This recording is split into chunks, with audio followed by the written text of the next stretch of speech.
Thank you, sir. That is the official handbook of the RAMP acceleration program that is being run by VHub to accelerate MSMEs across the state of Telangana.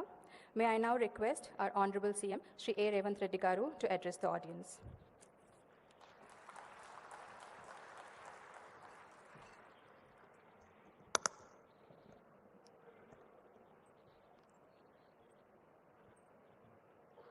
Telangana రాష్ట్ర ప్రభుత్వం తరఫున వీహబ్ ఇందిరా మహిళా శక్తి సభ్యులందరినీ ఇక్కడికి ఆహ్వానించి ఈరోజు నూతన కార్యక్రమాలు ప్రారంభించడానికి నాతో పాటు నల్గొండ పార్లమెంట్ సభ్యులు రఘువీరెడ్డి గారిని, పరకాల శాసనసభ్యులు రేవూరు ప్రకాష్ రెడ్డి గారిని, IT and industry special chief secretary Sanjay Kumar గారిని, ఇండస్ట్రీస్ మేనేజింగ్ డైరెక్టర్ గుర్రం మల్సూర్ గారిని, సెర్ప్ అండ్ మెప్మా అధికారి దివ్య రాజేంద్రన్ గారిని, అదేవిధంగా తెలంగాణ రాష్ట్ర నలుమూలల నుంచి మా మహిళా సోదరీమణులందరినీ కూడా ఆహ్వానించి ఇంత మంచి కార్యక్రమాన్ని ఏర్పాటు చేసిన వీహబ్ నిర్వాహకులకు మనస్ఫూర్తిగా నేను అభినందనలు తెలియజేస్తున్నాను. మహిళా శక్తి, ఇందిరా మహిళా శక్తి 1967లో ఇండియా చైనా యుద్ధం జరిగినప్పుడు మహిళా శక్తిని ప్రపంచానికి శ్రీమతి ఇందిరాగాంధీ గారు చూపించారు. 1971లో పాకిస్తాన్తో యుద్ధం జరిగినప్పుడు శ్రీమతి ఇందిరాగాంధీ గారు మహిళా శక్తిని ప్రపంచానికి నిరూపించారు. స్వతంత్రం వచ్చిన తర్వాత జరిగిన యుద్ధాలలో ఈ దేశాన్ని గెలిపించిన శక్తి మహిళా శక్తి. మహిళా శక్తిని ఎప్పుడు కూడా మా పార్టీ, మా ప్రభుత్వం తక్కువ అంచనా వేయలేదు. సుదీర్ఘమైన కాంగ్రెస్ పార్టీ అధ్యక్షురాలుగా శ్రీమతి సోనియా గాంధీ గారు బాధ్యత నెరవేర్చి 10 సంవత్సరాలు యూపీఏ 1, యూపీఏ 2 ప్రభుత్వాలను తీసుకురావడమే కాకుండా right to education act, right to information act, food security act ఇలాంటి అత్యంత పారదర్శకమైన చట్టాలను శ్రీమతి సోనియా గాంధీ గారు తీసుకొచ్చి మహిళల యొక్క శక్తిని నిరూపించి మహిళలే ఈ దేశానికి ఆదర్శం, మహిళా శక్తి అండగా నిలబడితే ఈ దేశం అభివృద్ధి పదం వైపు నడుస్తుంది అని చెప్పి నిరూపించిన పార్టీ ప్రభుత్వం కాంగ్రెస్ పార్టీ, మా ప్రభుత్వం. ఈరోజు కూడా మా ప్రభుత్వం ఏర్పాటు చేసిన తర్వాత అప్పటి వరకు నిర్లక్ష్యానికి లోనైన స్వయం సహాయక సంఘాలను ఆర్థికంగా నిలబెట్టాలి. మహిళ ఆర్థికంగా నిలబడితే, ఒక్క మహిళ ఆర్థికంగా నిలబడితే ఆ కుటుంబాన్ని పూర్తి స్థాయిలో ఆర్థికంగా నిలబెడుతుంది. అలాంటి ఒక మహిళ కుటుంబాన్ని నిలబెడితే 1 కోటి మంది మహిళలు తెలంగాణలో ఆర్థికంగా నిలబడి 1 కోటి మంది మహిళలు కోటీశ్వరులు అయితే తెలంగాణనే ఈ దేశానికి ఆదర్శం అవుతుంది. ఈ దేశాన్ని ఆర్థికంగా నిలబెట్టాలి అని అంటే తెలంగాణ రాష్ట్రం $1 ట్రిలియన్ ఎకానమీకి అభివృద్ధి చెందాలి అని అంటే 1 కోటి మంది మహిళల్ని కోటీశ్వరులను చెయ్యాలన్న లక్ష్యంతో ఈరోజు మా ప్రభుత్వం పనిచేస్తుంది. అందులో భాగంగానే ఈరోజు ఇంతమంది మహిళల్ని ఇక్కడికి పిలిపించి ఇక్కడ ఇంత మంచి కార్యక్రమాన్ని ఏర్పాటు చేసి ప్రోత్సహించే పనిచేస్తున్నాం. మీ అందరికీ తెలిసి ఇక్కడికి వచ్చిన మహిళలు గతంలో మీరందరూ పండుగకు అమ్మగారింటికి వెళ్ళాలన్నా, ఇంకేదైనా కార్యక్రమాలకు అమ్మవారిని దర్శించుకోవాలంటే ఇంట్లో బస్ ఛార్జీలు అడగాలి. ఇంటైనా లేదు అని అంటే మీరు వెళ్ళే పరిస్థితి లేదు. కానీ ఈరోజు తెలంగాణ రాష్ట్రంలో మన ప్రభుత్వం వచ్చిన తర్వాత మహాలక్ష్మి కార్యక్రమం ద్వారా ఈ రాష్ట్రంలో మహిళలు ఎక్కడికి వెళ్ళాలన్నా, అమ్మవారిని దర్శించుకోవాలన్నా, అమ్మగారింటికి వెళ్ళాలన్నా ఆర్టీసీలో మీరు ఎక్కడ చేయి చూపించినా అక్కడ ఆపి మీరు కావాల్సిన దగ్గర దిగడానికి ఆర్టీసీలో ఉచిత ప్రయాణం మా మహిళా సోదరిమణులకు అందించిన ప్రభుత్వం మన ప్రభుత్వం. మహిళలకు ఒక ప్రత్యేక నజరాన శ్రీమతి సోనియా గాంధీ గారు ఇచ్చారు.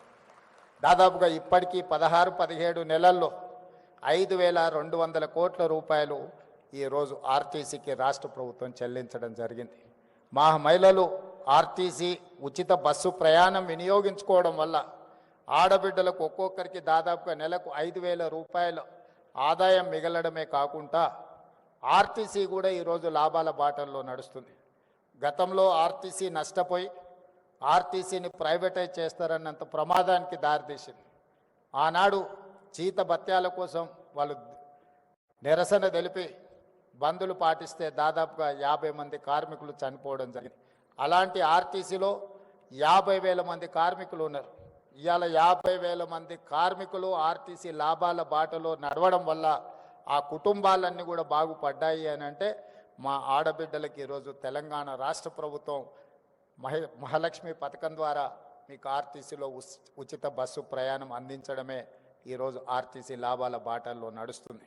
ఇదే కాదు, ఈరోజు ఆడబిడ్డలకు 500 రూపాయలకు సిలిండర్ అందించిన ఈరోజు గ్రామీణ ప్రాంతాలలో ముఖ్యంగా తండాలలో గూడాలలో ఉన్న ప్రభుత్వ పాఠశాలలు అమ్మ ఆదర్శ పాఠశాల పేరు మీద పాఠశాల నిర్వహణ పెత్తనం అంతా కూడా ఈ అమ్మల చేతుల్లో పెట్టాం. ఎందుకంటే గ్రామీణ ప్రాంతాలలో చదువుకుంటున్న పిల్లలు వాళ్ళ పిల్లలే. మరి వాళ్ళ పిల్లలు స్వయంగా చదువుకుంటున్న పాఠశాలల నిర్వహణ ఆడబిడ్డల చేతుల్లో ఉంటే బాగుంటుంది అన్న ఆలోచనతోటి అప్పటి వరకు ప్రైవేట్ వ్యక్తుల చేతుల్లో ఉన్న ఈ పాఠశాలల్ని ఈరోజు అమ్మ ఆదర్శ పాఠశాల పేరు మీద ఆడబిడ్డలకి అందుబాటులోకి తెచ్చినాం. ఇదే కాదు, ఈరోజు దాదాపుగా 1,30,00,000 డ్రెస్సులు ప్రభుత్వ పాఠశాలల్లో చదువుకుంటున్న విద్యార్థులకు కుట్టించే బాధ్యత. గతంలో ఇవన్నీ కార్పొరేట్ కంపెనీలకు ఇచ్చేది. కానీ మన ప్రభుత్వం వచ్చిన తర్వాత పాఠశాలల్లో చదువుకుంటున్న ప్రతి విద్యార్థికి బట్టలు కుట్టే కార్యక్రమాన్ని మహిళా సంఘాలకు అందించడం ద్వారా ఈరోజు మహిళల్ని ఆర్థికంగా నిలబెట్టడమే కాదు, స్థానికంగా స్కూళ్ళు తెరిచిన మొదటి రోజే 65 లక్షల డ్రెస్సులు కుట్టి విద్యార్థులందరూ కూడా అందించడం జరిగింది. గతంలో ఎప్పుడు కూడా అక్టోబర్ నవంబర్ వస్తే కానీ వాళ్ళకి బట్టలు ఇచ్చేవాళ్ళం కాదు. కానీ మహిళలకు ఆ బాధ్యత అప్పచెప్తే ఈరోజు సరైన సమయంలో మహిళలు ఈరోజు ఆ పాఠశాలలు ఉండే విద్యార్థులకు బట్టలు స్టిచ్చింగ్ చేసి ఇస్తున్నారు. అదేవిధంగా ఈరోజు పాఠశాలల్లో పెట్టే మధ్యాహ్న భోజన పథకం కావచ్చు, రెసిడెన్షియల్ అండ్ వెల్ఫేర్ స్కూల్స్లో ఎస్సీ ఎస్టీ బీసీ మైనారిటీ, అదేవిధంగా కస్తూర్బా పాఠశాలలో కూడా నిన్నమన్ననే నేను సమీక్ష చేసి అధికారులకు ఆదేశాలు ఇచ్చిన. ప్రైవేట్లో కొనుగోలు చేస్తున్న కూరగాయలు కావచ్చు, పాలు కావచ్చు, ఇతర నిత్యావసర వస్తువులు అన్నిటిని కూడా మహిళా సంఘాల నుంచే కొనాలి, మహిళా సంఘాలను వ్యాపారంలో ప్రోత్సహించాలన్న ఆలోచనతోటి ఈరోజు మహిళలకే అందించడం జరిగింది. ఇంతకుముందు దివ్య రాజేంద్రన్ గారు చెప్పినట్టు పెట్రోల్ వ్యాపారము అని అంటే పెట్రోల్ బంకులు అంటే రిలయన్స్ గుర్తొస్తుంది, సోలార్ పవర్ అంటే అంబానీ గుర్తొస్తాడు. అదానీ అంబానీలు పెట్రోలియం బిజినెస్కు సోలార్ పవర్ బిజినెస్కి మారు పేరైతే ఈరోజు మా ఆడపడుచులకు మీకు పెట్రోల్ బంకులు పెట్టుకునే అవకాశం ఇచ్చే నారాయణపేటలో నూతనంగా ఆడబిడ్డల చేత పెట్రోల్ బంకు నిర్వహించడానికి ఈరోజు మా ప్రభుత్వం అనుమతి ఇచ్చి మిమ్మల్ని ప్రోత్సహించింది. అదేవిధంగా అదానీ చేతుల్లో ఉండే సోలార్ పవర్ ఈరోజు 1000 మెగావాట్ల సోలార్ పవర్ ఉత్పత్తి చేసే ఒప్పందాలని రాష్ట్ర విద్యుత్ శాఖ ద్వారా మహిళా సంఘాలకు ఈరోజు ఒప్పందాలు చేయించి సోలార్ పవర్ ఉత్పత్తి చేసే వ్యాపారాన్ని ఈరోజు ఆడపడుచులకు అందించడం జరిగింది. ఈరోజు అదానీలతో అంబానీలతో పెట్రోల్ బంకుల వ్యాపారం నుంచి మొదలు పెడితే సోలార్ పవర్ జనరేట్ చేసే వ్యాపారాల వరకు ఈరోజు ఆడబిడ్డల చేతుల్లో పెట్టినాం. ఇదే కాదు, ఈరోజు హైటెక్ సిటీ లేకపోతే రాయదుర్గం ప్రాంతం వెళ్తే విప్రో, ఇన్ఫోసిస్, మైక్రోసాఫ్ట్ లేదా మల్టీనేషనల్ కార్పొరేట్ కంపెనీల ఆఫీసులు సంస్థలు ఉన్నాయి. అక్కడ వ్యాపారం చేయాలన్నా చిన్న కొట్టు పెట్టుకోవాలంటే కూడా కోట్ల రూపాయలు కావాలి. అలాంటి హైటెక్ సిటీ పక్కనే 3.5 ఎకరాల స్థలాన్ని ఈరోజు మహిళా సంఘాలకు ఇచ్చి వాళ్ళు ఉత్పత్తి చేసే వస్తువులను అక్కడ మార్కెట్ చేసుకోవడానికి 106 స్టాల్స్ను పెట్టి 3.5 ఎకర్స్ 100 కోట్ల రూపాయలు ఉన్న భూమిని ఈరోజు మహిళా సంఘాలకు ఇందిరా మహిళా శక్తికి ఈరోజు మనం కేటాయించడం జరిగింది. మీరు గర్వంగా మీ ఆఫీస్ అడ్రస్ ఎక్కడా లేకపోతే మీ కార్పొరేట్ ఆఫీస్ ఎక్కడా అని అంటే హైటెక్ సిటీ అని విప్రో, ఇన్ఫోసిస్, మైక్రోసాఫ్ట్ ఎట్లా చెప్పుకుంటుందో మా ఆడబిడ్డలు కూడా మాకు కూడా అక్కడనే ఆఫీస్ ఉంది, మీ ఆఫీసు ఎకరంలోనే ఉంటే మా ఆఫీసు 3.5 ఎకరాలలో ఉందని మీరు మహిళలు గొప్పగా చెప్పుకునేటట్టు ఈరోజు మహిళల ఆత్మగౌరవాన్ని పెంచాలి అని హైటెక్ సిటీలో 3.5 ఎకరాల స్థలం ఇవ్వడమే కాకుండా అద్భుతమైన ఈరోజు మీకు అక్కడ మీ వస్తువులను ప్రదర్శించడానికి అవకాశం ఇచ్చినాం. మొన్న జరిగిన భారత్ సమ్మిట్లో ప్రపంచ దేశాల నుంచి వ్యాపార దిగ్గజాలు ఎంతోమంది వస్తే కూడా మీ దగ్గరకు వచ్చి చూసి వెళ్ళినారు. ఇప్పుడు హైదరాబాదు నగరంలో జరుగుతున్న ప్రపంచ మిస్ వరల్డ్ కాంపిటీషన్స్లో ఉండేవాళ్ళు కూడా నాకు తెలిసి 21 తారీఖు రోజు మీ దగ్గరికి ఇందిరా మహిళా శక్తి స్టాల్స్ చూడడానికి ప్రపంచంలో ఉండే వాళ్ళందరూ మీ స్టాల్స్ చూడడానికి 21 తారీఖు రాబోతున్నారు. ఈ రకంగా అది పెట్రోలియం బిజినెస్ కావచ్చు, సోలార్ పవర్ బిజినెస్ కావచ్చు, లేకపోతే కార్పొరేట్ స్కూల్స్ నడిపినట్టుగా గవర్నమెంట్ స్కూల్స్ నడిపే విషయంలో కావచ్చు, ప్రతి దగ్గర ఈరోజు ఆడబిడ్డల్ని ప్రోత్సహించాలి, ఆడబిడ్డల్ని ఆర్థికంగా నిలబెట్టాలి. ఆడబిడ్డలు ఆర్థికంగా నిలబడ్డప్పుడే రాష్ట్ర ప్రభుత్వం యొక్క ఆర్థిక పురోగతి ముందుకు వెళ్తుందని సంపూర్ణంగా మా ప్రభుత్వం విశ్వసిస్తున్నది. అందుకే వీహబ్కి సీతన్ సీఓగా నియమించిన తర్వాత తీసుకుంటున్న కార్యక్రమాలను కూడా రాష్ట్ర ప్రభుత్వం సంపూర్ణంగా ప్రోత్సహిస్తుంది. ఈరోజు ఇక్కడికి వచ్చిన మహిళలందరికీ నా సూచన ఒకటే, సర్ప్ కావచ్చు, మెప్మా కావచ్చు, 67 లక్షల మంది సభ్యులు ఉన్నారు. ఈ 67 లక్షల మంది సభ్యులను 1 కోటి మందిగా మార్చాల్సిందిగా సంఘాలలో సభ్యులుగా చేయాల్సిన బాధ్యత మీదే. ఆ 1 కోటి మంది మహిళలు అనుకుంటే ఈ రాష్ట్రంలో ఏ ప్రభుత్వాన్నైనా గద్దెనెక్కించగలరు, ఏ ప్రభుత్వాన్నైనా గద్దె దించగలరు. మొన్న తెలంగాణ రాష్ట్ర ముఖ్యమంత్రిగా నేను బాధ్యత చేపట్టిన అంటే 92 లక్షల ఓట్లు వచ్చినాయి. మరి 1 కోటి మంది మహిళలు 1 కోటి ఓట్లు, మీరు ఎక్కడ ఓటు వేస్తే అక్కడ, వీళ్ళెవ్వరు ఓటు వేసినా వేయకపోయినా మీ 1 కోటి మంది మహిళలు అనుకుంటే ఈ రాష్ట్రంలో ప్రభుత్వాన్ని ఆదేశించగలరు, నిర్దేశించగలరు, ఈ రాష్ట్రంలో ప్రభుత్వాన్ని గెలిపించగలరు. అంత గొప్ప మహిళా శక్తి ఉన్న మహిళల్ని ప్రోత్సహించడమే మా ప్రభుత్వం యొక్క లక్ష్యం. మీ సోదరుడిగా, మీ రేవంత్ అన్నగా మీకు అండగా నిలబడతా. ఆర్థికంగా మీరు ఎదగండి. మీకు కావాల్సిన ప్రోత్సాహకాలు ఇచ్చే బాధ్యత నాది. పెద్ద పెద్ద కార్పొరేట్ కంపెనీలకు ఇస్తే వాళ్ళు తీసుకొని దేశాలు ఇచ్చి ఇతర దేశాలు పారిపోతున్నారు. వందల వేల కోట్ల రూపాయలు ఈ దేశంలో గత 10 సంవత్సరాలలో 16 లక్షల కోట్ల రూపాయలు కార్పొరేట్ కంపెనీలకు అప్పిస్తే బ్యాంకులకు ఎగవేసి దేశాలు ఇడిచిపెట్టి పారిపోయారు. కేంద్ర ప్రభుత్వం 16 లక్షల కోట్ల రూపాయలు వాళ్ళకి ఇచ్చిన పన్నులు రద్దు చేశారు. కానీ మా ఆడబిడ్డలకు పోయిన సంవత్సరం 15,000 కోట్లు సర్పులు ఇచ్చినారు. మెప్మాలో నాకు తెలిసి 6,000 కోట్లు ఇచ్చినాం. పోయిన సంవత్సరం 21,000 కోట్లు ఆడబిడ్డలకు అప్పిస్తే 1 రూపాయి కూడా ఏ బ్యాంకుకి ఎగవేయకుంటే ఈ ప్రపంచంలో కడుతున్న వాళ్ళు, చెల్లిస్తున్న వాళ్ళు, మిత్తితో సహా చెల్లిస్తున్న వాళ్ళు ఎవరైనా ఉన్నారు అని అంటే మా ఆడపడుచులు. ఆర్థిక క్రమశిక్షణ ఆడబిడ్డలను చూసి నేర్చుకోవచ్చు. అందుకే ఈ సంవత్సరం కూడా వాళ్ళని ప్రోత్సహించాలని ఇంతకుముందు దివ్య గారు చెప్పినట్టు 15,000 టార్గెట్ పెట్టుకుంటే 20,000 కోట్లకు రీచ్ అయిందంటే ఈరోజు బ్యాంకులకు మీ పట్ల ఒక విశ్వాసం, నమ్మకం ఉంది. మీకు ఇచ్చే ప్రతి రూపాయి వడ్డీతో సహా సరైన సమయంలో మీరు చెల్లిస్తారని. మీరు ఆర్థిక క్రమశిక్షణతో ముందుకు వెళ్తున్నారు కాబట్టి మీరు ఆర్థికంగా అభివృద్ధి చెందడానికి అవకాశం ఉంది. అందుకే ఈనాడు రాష్ట్ర ప్రభుత్వం తరఫున మీ సోదరుడిగా నేను మీకు మాట ఇస్తున్నా, మీరు బలంగా నిలబడండి. ఈరోజు 10,000 మెగావాట్లు సోలార్ పవర్ అవసరం ఉన్నది మనకు. 1000 మెగావాట్లు కాదు, ఈ 1000 మెగావాట్లను మీరు సరైన విధంగా మీరు నిర్వహించండి. అవసరమైతే ఇంకొక 1000 మెగావాట్లను ఈరోజు మీకు కేటాయించడానికి రాష్ట్ర ప్రభుత్వం సిద్ధంగా ఉన్నది. అదేవిధంగా ఆర్టీసీలో 10,000 బస్సులు ఉంటే దాదాపుగా 5,000 బస్సులు ప్రైవేట్ నుంచి మనం ఈరోజు ఎంగేజ్ చేస్తున్నాం. అందులో 1000 బస్సులు మీకు ఇవ్వాలనుకున్నాం. 600 బస్సులకు మీరు ఇప్పుడు ప్రణాళికలు చేసుకున్నారు. 150 బస్సులను పోయిన నెలనే నేను పరేడ్ గ్రౌండ్ దగ్గర ప్రారంభించడం జరిగింది.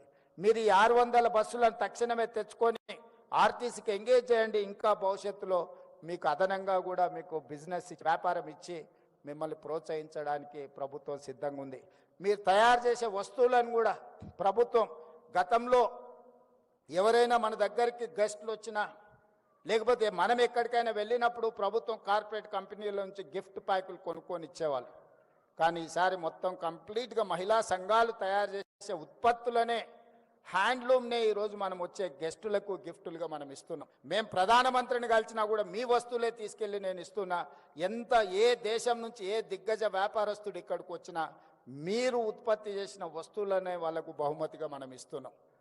ప్రత్యక్షంగా మా ఆడబిడ్డల్ని ప్రోత్సహించాలనేదే మా ప్రభుత్వం యొక్క ఆలోచన విధానం. అందుకే ఈరోజు సర్పు వేరే, మెప్మా వేరే ఉంటే రెండింటిని కలిపి మెర్జ్ చేసినాం.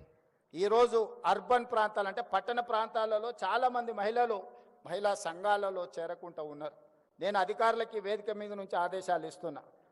గ్రామీణ ప్రాంతాలలో చాలా వరకు మహిళలు సంఘాలలో చేరి సంఘం యొక్క అవకాశాలను వినియోగించుకుంటున్నారు. కానీ పట్టణ ప్రాంతాలలో ఇంకా మహిళలు ఈ సంఘాలలో చేరడం లేదు. ప్రత్యేకంగా ఒక స్పెషల్ డ్రైవ్ పెట్టండి. పట్టణ ప్రాంతాలలో ఉన్న మహిళల్ని కూడా సంఘాలలో సభ్యులుగా చేర్చండి. వాళ్ళందరినీ వ్యాపారాలు చేసుకోవడానికి ప్రోత్సహిద్దాం. ఆడబిడ్డలు వ్యాపారంలో నిలదొక్కున్నప్పుడే ఆ కుటుంబం ఆర్థికంగా నిలబడుతుంది.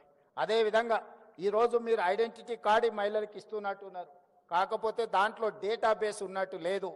అందుకే ఈరోజు నేను ఈ ప్రత్యేక సందర్భంలో ప్రతి ఆడబిడ్డకు ఒక క్యూఆర్ కోడ్ అంటే ఒక యూనిక్ నెంబర్, అది మరి సాంకేతికంగా ఎట్లా అభివృద్ధి చేస్తారో సంజయ్ గారు చూడాలి. ప్రతి ఆడబిడ్డకు ఒక ఐడి కార్డ్, ఆమె ఆర్థికపరమైన అంశాల నుంచి ఆరోగ్య సమస్యల వరకు వాళ్ళకి ఏ రకమైన ట్రీట్మెంట్ ఇవ్వాలి, వాళ్ళ హెల్త్ కండిషన్ ఏంది, గతంలో వాళ్ళకి ఏ రకమైన పరీక్షలు వైద్య సహాయం అందించడానికి చేసిండ్రో ఒక్కసారి ఆ కార్డు ఇస్తే హాస్పిటల్కి వెళ్తే అంతకంటే ముందు ఏ రకమైన వైద్య సహాయం అందించిండ్రో వాళ్ళ వివరాలు అన్నిటిని కూడా అందులో పొందుపరిచే విధంగా వాళ్ళకు ఒక డేటాబేస్ తయారు చేయాలి.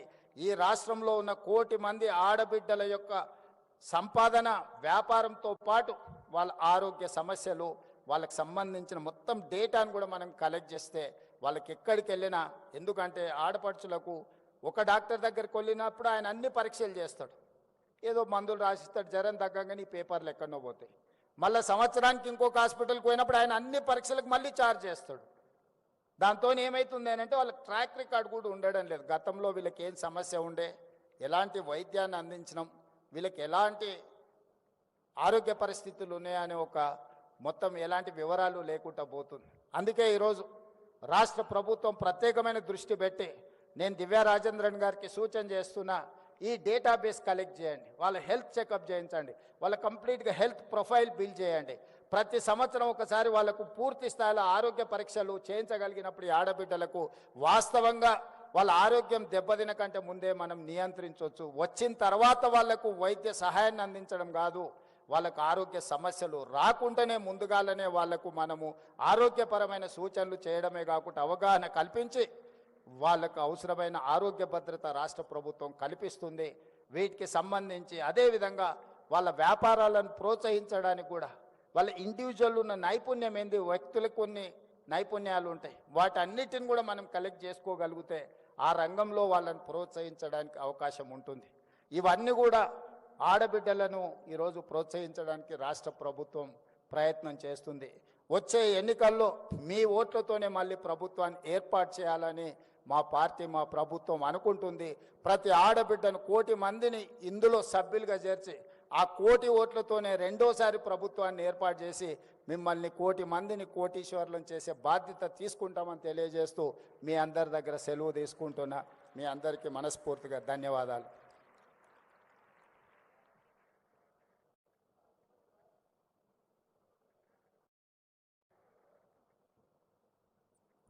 Thank you, sir. Thank you for those insightful words.